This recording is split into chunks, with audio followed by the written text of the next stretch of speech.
John, let's turn now to New York. Mayor Bloomberg has got this plan to ban the sale of large fizzy drinks, large sugary drinks. We've been hearing about it for quite a long time, but it actually doesn't come into force till next week. So what's going to happen? Yes, this is a ban on sugary drinks over 16 ounces in size. If you like your liquids in litres, that's a little under half a litre in size.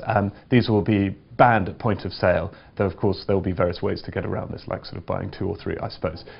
Mayor Bloomberg would like to extend this ban statewide and also make it apply to things like sort of delivery, kind of pizza delivery firms. And while this might seem like it's an argument about cherry Coke, actually it's about an argument that we at The Economist wrestle with week in, week out, which is about the kind of proper limits of government, to what extent government should intervene to try and get people to behave in ways that are more closely aligned with their self-interest, or to what extent should we be in favour of sort of liberty. It pits kind of J.S. Mill against Hobbes. It's got, this argument's really got everything. And actually I think if you were to look at how people view this question, you'd find almost a perfect correlation with how they vote in US presidential elections. This really is an argument about big government versus small, and so on, so it's incredibly interesting.